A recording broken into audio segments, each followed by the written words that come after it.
Welcome back to my channel Anisha Bairagi blog. কেমন আছেন আপনারা সকলে? আশা করছি যে যেখানেই আছেন ভালো আছেন, সুস্থ আছেন। আজকের বারটি ছিল শনিবার, আর এখন ঘড়ির কাঁটাতে সময় হয়েছে সকাল 7:30। তো চলে এসেছি ছাদে এসে কিছু ফুল তুলে নিচ্ছি। আজকে না আমার কাছে একেবারে গাঁদা ফুলগুলো শেষ হয়ে গেছে।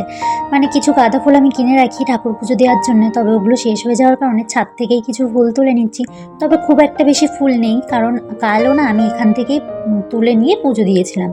তো যাই হোক, নেওয়া হচ্ছে না গাঁদা ফুলটা, সেই কারণে এই গাছের ফুলগুলোই ভরসা। দেখুন কতগুলো ফুল তুলে নিয়েছি। দেন কিন্তু নিচে চলে এসেছি। নিচে এসে এখন পুজোর কাজগুলো সারছি। আগে প্রদীপটা ধরিয়ে নিলাম, তারপরে এদিকে ধূপকাঠিটাও ধরে নিচ্ছি। আর ধূপকাঠিটা ধরিয়ে নিয়ে একটু ঠাকুরকে দেখিয়ে দিয়ে নিচে রাখলাম। তারপর ঠাকুরের প্রসাদটাও দিয়ে দিচ্ছি। আজ প্রসাদে দিয়েছিলাম একটু আঙুর ফল, আর রাধা মাধবের থালায় একটু তুলসী পাতা দিয়ে দিলাম। আর ওই যে জলের ভেতরেও তুলসী পাতা দিয়ে দিলাম। আর এই তিলক মাটিটা একটু মানে শেষ হয়ে গেছিলো, সেটাই ভিজিয়ে রাখলাম জল দিয়ে কাচের বাটিটির ভেতরে। এই ছোট্ট ছোট্ট দুটো বাটি কিনেছিলাম, একটা চন্দনের জন্য, একটা এই তিলকের জন্য। আর এদিকে ধূপটাও ঢেলে রাখলাম ওই কৌটোটার ভেতর, আর এদিকে চন্দনটা বেটে নিচ্ছি। কি জানেন, ওই ক্রিমটা যখন কিনেছিলাম ওই কৌটোটা দেখে এত ভালো লেগেছিল, ভেবেছিলাম ওটা শেষ হলে না ওর ভিতর ধূপ রাখবো। সেই কারণে কিন্তু শেষ হয়ে গেছে, তাই আর কি ধূপ রেখে দিলাম ধুয়ে। আর এদিকে রাধা মাধবকে একটু চন্দন মাখিয়ে তুলসী পাতা দিয়ে দিলাম, আর এদিকে ভোলানাথকে চন্দন মাখিয়ে বেলপাতা দিয়ে দিলাম। লক্ষ্মী দেবীর ঘটেও একটি বেলপাতা দিয়ে যে ফুলগুলো তুলে নিয়ে এসেছিলাম সেই ফুলগুলোই দিয়ে দিলাম ঠাকুরের কাছে। এদিকে পুজোটা সেরে নিয়েছি। তারপর কিছু ওই যে বাসন বের করেছিলাম আগের দিন, নিরামিষ কিছু বাসন, সেগুলোই আজ তুলে নিচ্ছি। তুলবো করে 2 দিন হয়ে গেল এখনো তুলিনি। সেই কারণেই ভাবলাম আর লেট করে লাভ নেই, বাসনগুলো যখন তুলতেই হবে তখন তুলেই ফেলি। তুলবো করে তো আর হচ্ছেই না, তাই ভাবলাম আজ সকাল সকাল বাসনগুলোই আগে তুলে ফেলি। তারপর চলে এসেছি এদিকে কিছু কাজ করতে। এই যে বেডশিটটা পেতে নিচ্ছি, বেডশিটটা চেঞ্জ করে নিয়েছি, এখন বেডশিটটা ভালো করে পেতে নিচ্ছি। আর এদিকে দেখুন আমার বাবান এসে মাম্মামকে হেল্প করবে। মানে আজ জানি না আমি যেটাই করতে যাচ্ছি সেটাতেই এসে না ও মানে বলছে আমি করব মাম্মাম দাও আমি করব। তো এই জিনিসগুলো দেখে খুব আগ্রহ ওর প্রতি দেখছি, কিছুদিন যাবৎ খেয়াল করছি। আমি যেটা করতে যাই ও বলে মাম্মাম আমি তোমাকে হেল্প করব, বা ও বলে মাম্মাম আমি করব, এটা দাও আমাকে, আমি পারবো। আমি যদি বলি তুমি পারবে না, তাহলে কিন্তু ও বলে না মাম্মাম আমি পারবো। যাই হোক, ওর ভেতরে এই জিনিসটা কেন এসছে কিভাবে এসছে জানি না, তবে হয়তো কথায় আছে বাচ্চারা কিন্তু সব কিছু দেখেই শেখে। ওদের মেমোরি এখন পুরো সাদা, ওর ভেতরে যা ঢোকাবে সেটাই যাবে। তো ও জানি না এটা কোথা থেকে শিখেছে, তবে ও হেল্প করতে চায় আমাকে। কিছু কিছু জিনিসে আমিও বলি যে হ্যাঁ হেল্প করো, যেরকম এই বালিশগুলো আগিয়ে দেওয়ার ক্ষেত্রে আমি অনেক সময় বলি দাও বাবা আগিয়ে দাও, ও কিন্তু তড়িঘড়ি করে দেয় সেটা।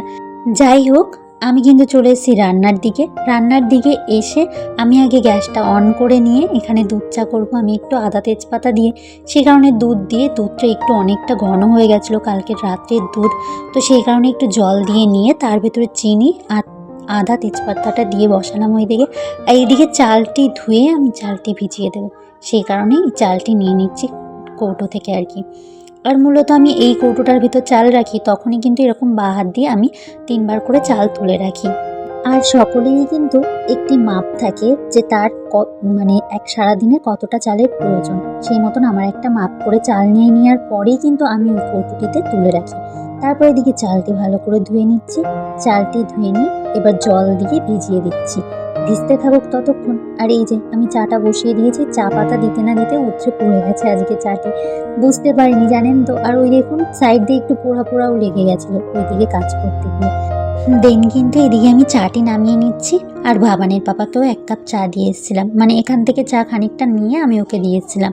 আর দুধ চাটা আমি আগে দেখেছেন খুব একটা বেশি খাই না, এর মধ্যে চালটা অনেকটাই ভিজে গেছিলো, আমি হাঁড়িতে দিয়ে দিলাম জল ফুটে আসলে। আর অনেক দিন যাবৎ বেগুন ভাজা খাই না, তাই ভাবলাম আজ এই বেগুনটা দেখে এতটা ভালো লাগলো, ভাবলাম ভেতরে হয়তো পোকা হবে না, কিন্তু দেখুন কি কপাল।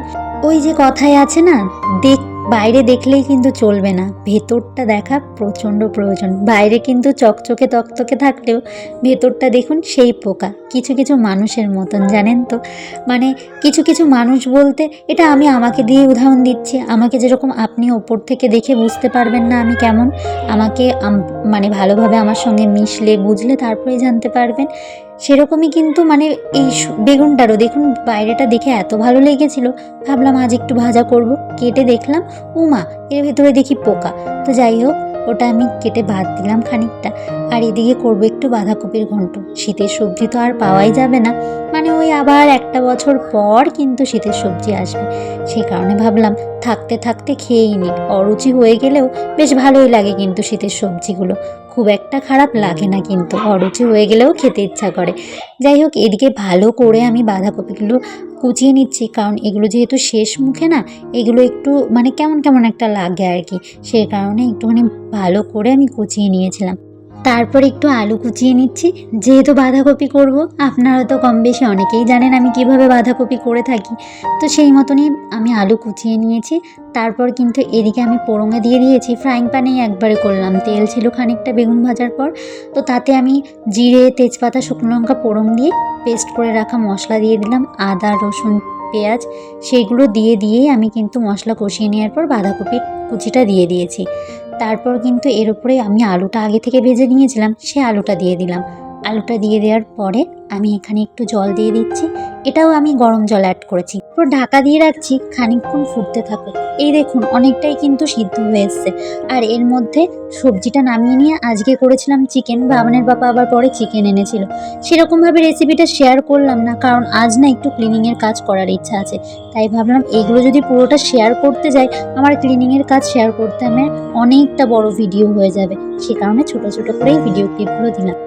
আর কিন্তু আপনারা কম বেশি সকলেই জানেন যে আমি কেমনভাবে চিকেনটা করে থাকি, তাই কিন্তু আর সেরকম ডিটেলসে শেয়ার করলাম না। আর এদিকে আমি বাসনগুলো মেজে নিচ্ছি, কারণ বললামই যে আজকে কিছু ক্লিনিংয়ের কাজ করব, সেই জন্য একটু তড়িঘড়ি করে কাজগুলো সারছি। ওদিকে কিন্তু আমার চিকেনটা বসানোই ছিল, মানে বাসনগুলো ধুতে ধুতে ততক্ষণে হয়ে যাবে আর কি, ফুটে যাবে, ঝোলটা টেনে আসবে, তখন নামিয়ে নেব। সেই কারণে আর কি চিকেনটা বসিয়ে দিয়ে এগিয়ে কাজগুলো সারছিলাম। এদিকে চিকেনটা নামিয়ে নিয়ে আমি এই বান্নারগুলোও ধুয়ে নিয়েছিলাম, সেগুলোই বসিয়ে দিলাম ওভেনের ওপর।